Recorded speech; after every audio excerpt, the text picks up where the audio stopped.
लड़ना झगड़ के अकड़ना no geography, no argument, only mathematics.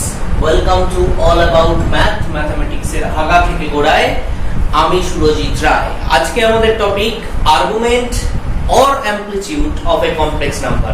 কিভাবে খুব সহজে খুব তাড়াতাড়ি একটা কমপ্লেক্স নাম্বারের আর্গুমেন্ট বের করে ফেলা যায় সেটাই আমরা আজকে ঝটপট দেখে নিই। চলে এসো। তো সবার আগে আমরা দেখে নিই একটা কমপ্লেক্স নাম্বারের আর্গুমেন্ট বা অ্যামপ্লিটিউড কাকে বলে। মনে করো একটা কমপ্লেক্স নাম্বার হচ্ছে 7 + 10i, ওকে। আর আমরা জানি কমপ্লেক্স নাম্বার, যে কোনো কমপ্লেক্স নাম্বার হলো z প্লেনের একটা point, okay. A complex number is nothing but a point in z plane. z plane মানে z প্লেনের x অ্যাক্সিসটা হচ্ছে রিয়েল অ্যাক্সিস আর y অ্যাক্সিসটা হলো ইমাজিনারি অ্যাক্সিস, ওকে। তো আমার এই কমপ্লেক্স নাম্বারটা আসলে z প্লেনের একটা পয়েন্ট যার কোঅর্ডিনেট হচ্ছে 7, 10, রাইট? তো আমি 7, 10 পয়েন্টটা এই প্লেনে যদি বসাই, এটা মোটামুটি এরকম কিছু একটা। এই পয়েন্টটার নাম আমি z দিলাম, এর কোঅর্ডিনেট হচ্ছে 7, 10। তো অ্যামপ্লিটিউড মানে হলো অরিজিনের সাথে ওই পয়েন্টটার যে কানেক্টিং লাইন সেগমেন্ট, মানে OZ, এই যে লাইন সেগমেন্টটা, এই লাইন সেগমেন্টটা positive direction of x axis এর সাথে যে অ্যাঙ্গেল করে, I repeat, positive direction of x axis, not this, positive direction of x axis এর সাথে যে অ্যাঙ্গেল করে, এই অ্যাঙ্গেলটাকে ওই কমপ্লেক্স নাম্বারের অ্যামপ্লিটিউড বা আর্গুমেন্ট বলে, and it is written as amz or arcz, ওকে। এই অ্যাঙ্গেলটা না কিন্তু, নট দিস, এটা নেগেটিভ এক্স অ্যাক্সিস এর সাথে অ্যাঙ্গেল হয়ে গেল, ওটা না, যেটা পজিটিভ এক্স অ্যাক্সিস এর সাথে অ্যাঙ্গেল করবে সেটা। এইবার তুমি বলতে পারতে, আচ্ছা আমি তো অ্যাঙ্গেল এটাও নিতে পারতাম ক্লকওয়াইজ ঘুরে, পজিটিভ এক্স অ্যাক্সিস এর সাথে ক্লকওয়াইজ ঘুরে আমি তো এটাকেও অ্যাঙ্গেল ভাবতে পারতাম। ইউ আর রাইট, এটাও কিন্তু ওই কমপ্লেক্স নাম্বারের একটা অ্যামপ্লিটিউড, ওকে, এটাও একটা অ্যামপ্লিটিউড।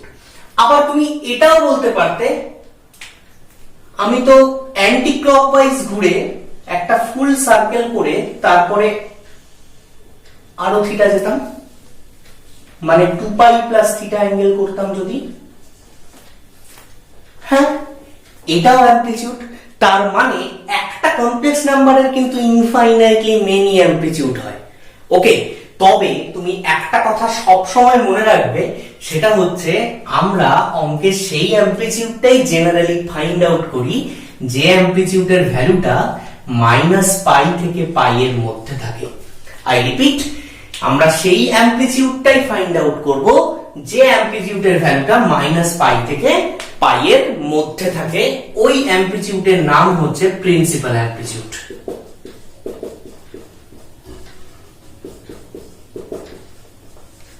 দেখো আমার এই কমপ্লেক্স নাম্বারের ক্ষেত্রে এই যে ক্লকওয়াইজ ঘুরে যে অ্যাঙ্গেলটা, এইটা, এই অ্যাঙ্গেলটা ঘুরতে গিয়ে কিন্তু -π এর থেকেও আরো কম অ্যাঙ্গেল করতে হয়েছে।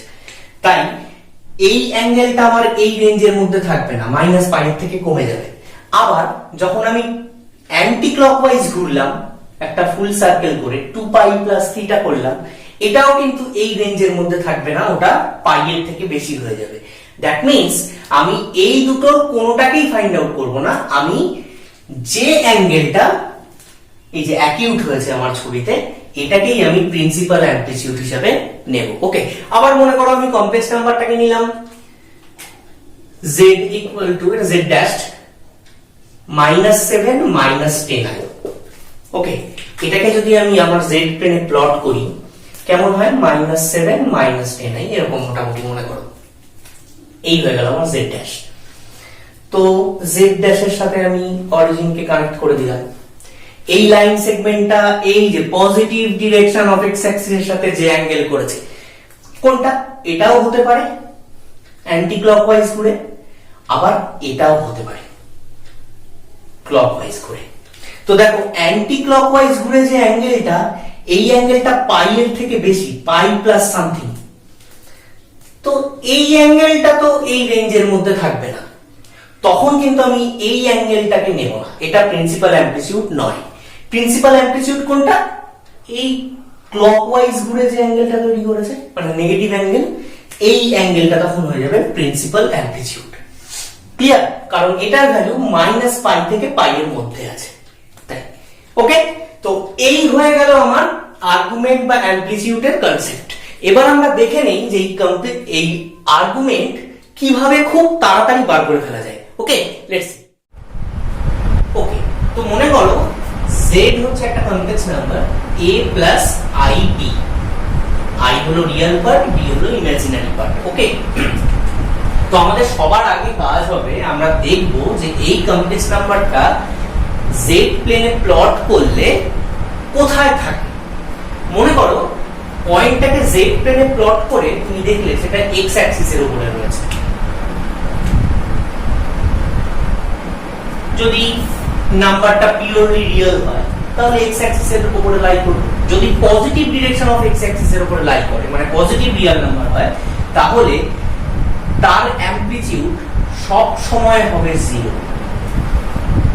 ওকে, যদি পজিটিভ x অ্যাক্সিসের উপরে লাই করে তাহলে তার অ্যামপ্লিটিউড অলওয়েজ 0। যদি নেগেটিভ x অ্যাক্সিসের উপরে লাই করে, x ড্যাশ নেগেটিভ x অ্যাক্সিসের উপরে যদি লাই করে, নেগেটিভ রিয়েল নাম্বার হয়, তাহলে তাদের অ্যামপ্লিটিউড হবে অলওয়েজ পাই। ওকে, নেক্সট, যদি নাম্বারটা পজিটিভ y অ্যাক্সিসের উপরে লাই করে, মানে মনে করো 5i, 5i মানে পয়েন্টটা কত? 0,5, আর 0,5 পয়েন্টটা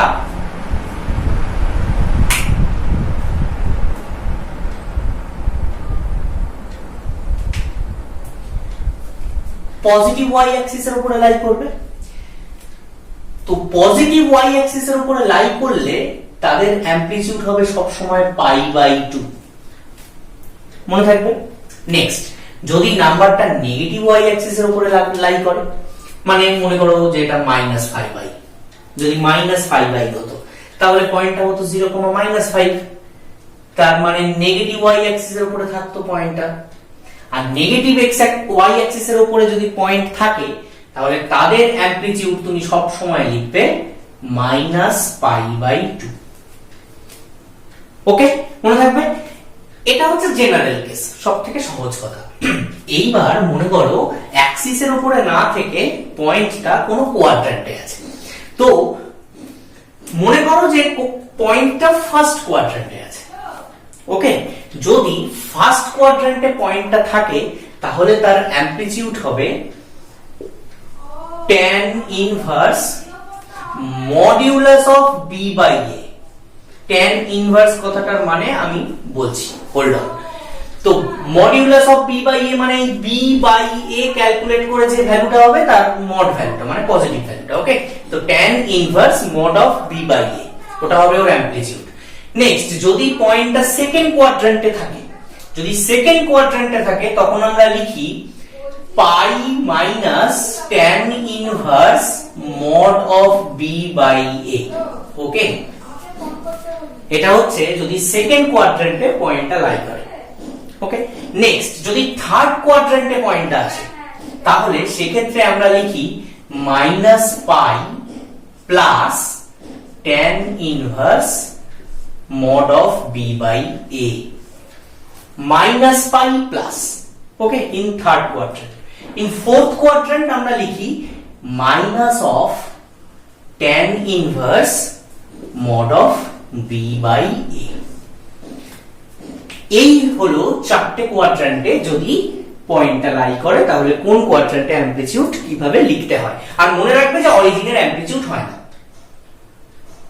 অরিজিন 0 0, ওটার অ্যামপ্লিটিউড আনডিফাইন্ড। ওকে, তো যেটা বলছিলাম যে tan ইনভার্স মানে কি? tan ইনভার্স মানে কিছুই না, মনে করো tan ইনভার্স 1/√3। এই কথাটার মানে হলো এই 1/√3 নাম্বারটা কোন অ্যাঙ্গেলের ট্যানজেন্ট, মানে কোন অ্যাঙ্গেলের tan এর ভ্যালু 1/√3? ইয়েস, 30 ডিগ্রির tan এর ভ্যালু 1/√3, তো এটার ভ্যালু হয়ে গেল 30 degree. That's it, tan inverse 1/√3, এটা হলো এটা মানে। এইবার আমি একটা অঙ্ক করে দেখাই কিভাবে করতে হয়। মনে করো আমার কমপ্লেক্স নাম্বারটা দিয়েছে 1 - i। ওকে, তো এই 1 - i মানে a এর ভ্যালু হচ্ছে 1, b এর ভ্যালু হলো -1, তাই না? তো এইটা কোন কোয়াড্রেন্টে পড়ে? 1 - 1, that is in fourth quadrant, right? আর ফোর্থ কোয়াড্রেন্টে অ্যামপ্লিটিউড লেখার প্রসেস হচ্ছে minus of tan inverse mod b by a। তো amp z কত হবে? amp z হবে minus of tan inverse modulus of b by a, that is -1/1, তার মানে -1, আর -1 এর মড করলে কত হয়? 1 ই হয়, তো tan ইনভার্স 1। নাও কোন অ্যাঙ্গেলের tan এর value 1? 45 degree. therefore the answer is -45 degree, or we can write -pi/4. so that is the amplitude of z. এই হয়ে গেল অ্যামপ্লিটিউড বার করার সিম্পল প্রসেস। ওকে, এবার আমরা দু একটা অঙ্ক নিয়ে দেখি যে কিভাবে ঝটপট করা যায়। ওকে, মনে করো প্রবলেমটা হচ্ছে z equal to -√3 plus i into -1 plus i। ওকে, দেখো এখানে দুটো কমপ্লেক্স নাম্বার মাল্টিপ্লাই হয়ে রয়েছে, তাই না? তো এই z এর অ্যামপ্লিটিউড বার করতে হবে। মনে রাখবে এক্ষেত্রে এই দুটো কমপ্লেক্স নাম্বারকে কিন্তু মাল্টিপ্লাই করে ফার্স্টে a প্লাস ib ফর্মে নিয়ে আসতে হবে, তারপরে তার অ্যামপ্লিটিউড বার করতে হবে। ক্লিয়ার? এটাকে মাল্টিপ্লাই করে রিয়েল পার্ট ইমাজিনারি পার্ট আলাদা করে তারপরে আমরা অ্যামপ্লিটিউড বার করব। কিন্তু আর একটা প্রসেসও আছে যেটা আমি তোমাদের সাথে এখন ডিসকাস করছি। মনে করো দুটো কমপ্লেক্স নাম্বার মাল্টিপ্লাই হয়ে আছে, একটা হচ্ছে z1 আর একটা হচ্ছে z2। দ্যাট মিন্স মনে করো z টা হচ্ছে দুটো কমপ্লেক্স নাম্বারের প্রোডাক্ট। সেক্ষেত্রে arc z হবে arc z1 plus arc z2 plus 2m pi। Now what is 2m pi? 2m pi হচ্ছে এখানে m এর ভ্যালু আইদার 0 নেবে, আদারওয়াইজ 1 নেবে, আদারওয়াইজ -1 নেবে। আদারওয়াইজ কেন? তুমি arc z1 plus arc z2 করবে। ওকে, করে যদি দেখো অ্যাঙ্গেলটা এই রেঞ্জের মধ্যে নেই, -π থেকে π এর মধ্যে নেই, মনে করো পাই এর থেকে বেশি হয়ে গেছে, arc z1 plus arc z2 calculate করে পাই এর থেকে বেশি হয়ে গেছে, তখন তুমি সেই অ্যাঙ্গেলটা থেকে -2π করে দেবে, 2π কমিয়ে দেবে। -2π করা মানে m এর ভ্যালু -1 সিলেক্ট করা। ক্লিয়ার? তাই বললাম m এর ভ্যালু এদের মধ্যে একটা হবে, -1 হতে পারে। এরপরে মনে করো যে arc z1 plus arc z2 করে তুমি দেখলে অ্যাঙ্গেলটা -π এর থেকেও কম, -π এর থেকেও কম হয়েছে। সেক্ষেত্রে এই রেঞ্জে আনার জন্য তুমি arc z1 plus arc z2 এর সাথে +2π করে দেবে, আরো 2π বাড়িয়ে দেবে। তার মানে m এর ভ্যালুটাকে তুমি 1 নেবে মনে মনে। ওকে, আর যদি দেখো arc z1 plus arc z2 এর ভ্যালুটা এই রেঞ্জেই রয়েছে, -π থেকে π এর মধ্যেই রয়েছে, তাহলে কিছুই করার দরকার নেই, m এর ভ্যালুটাকে 0 মনে করে নেবে। ক্লিয়ার? এই জন্য এটা লেখা হয়েছে। এই রকমই ফর্মুলা z1 বাই z2 এর জন্য অ্যাপ্লাই করে। তো মনে করো z এর ভ্যালুটা হচ্ছে z1 বাই z2। সেক্ষেত্রে arc z1 করার সময়, arc z করার সময় আমরা কি করি? আর্গুমেন্ট অফ z1 বার করব মাইনাস আর্গুমেন্ট অফ Z2। এটা করে যদি দেখি অ্যাঙ্গেলটা এই রেঞ্জে নেই, তাহলে সেই ওয়াইজ যদি মাইনাস পাই এর থেকে কমে হয় তাহলে সেটাকে রেঞ্জে আনার জন্য প্লাস 2 পাই করব। যদি পাই এর থেকে বেশি হয়ে যায় সেটাকে রেঞ্জে আনার জন্য আমরা মাইনাস 2 পাই করব। আর যদি রেঞ্জে থাকে তাহলে যেমন আছে সেরকমই রাখবো। তাই এটাকেও আমি ওই ফর্মে লিখলাম plus 2m pi, where m can be taken as 0, 1 or minus 1। Clear? এই দুটো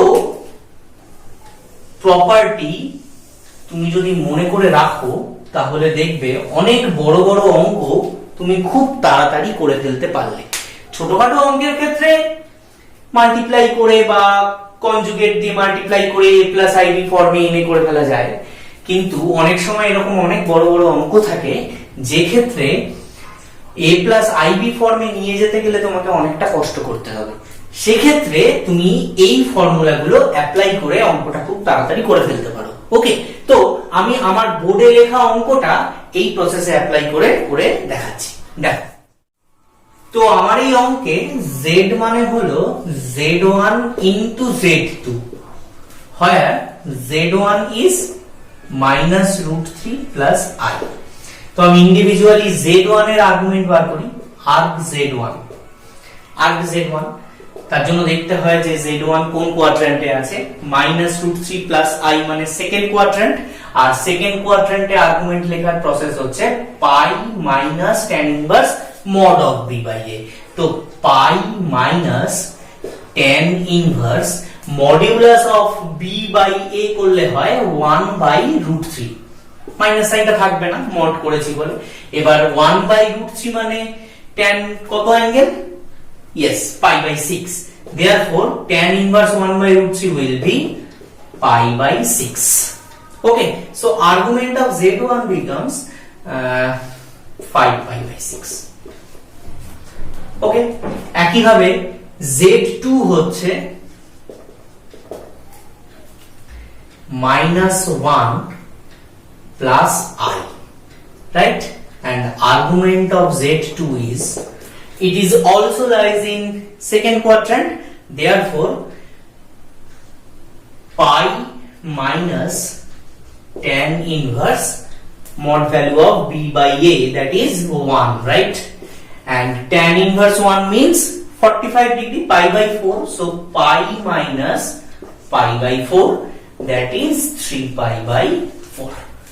Okay, তো z মানে ছিল z1 into z2, তাহলে আর্গুমেন্ট অফ z ক্যালকুলেট করতে গেলে আমাকে z1 এর আর্গুমেন্ট আর z2 এর আর্গুমেন্টকে অ্যাড করে দিয়ে দেখতে হবে, right?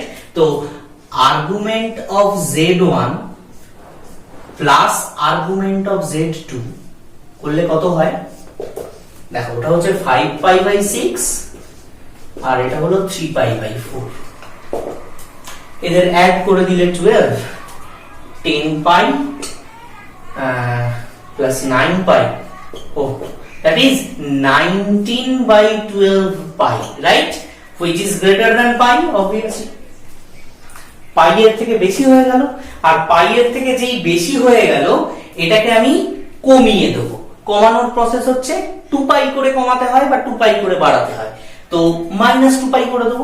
Therefore, argument of z will be 19 pi by 12 minus 2 pi.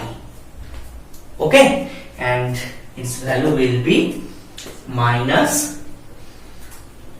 5 pi হচ্ছে, তাই না? Argument of z is minus 5 pi by 12, and this value lies within this range. So this is amplitude, principal amplitude. Okay, তো এইভাবে বার করলাম। এতে practice করলে তুমি অনেক বড় বড় অঙ্ক দেখবে খুব তাড়াতাড়ি করে ফেলতে পেরেছো। ওকে, তো আই হোপ এই মেথডটা তোমাদের খুব কাজে আসবে। এই ছিল আমাদের আজকের টপিক, আজকের ক্লাস। যদি তোমাদের ক্লাসটা ভালো লেগে থাকে তাহলে লাইক করো, শেয়ার করো, অ্যান্ড সাবস্ক্রাইব করতে ভুলো না। Thanks for watching.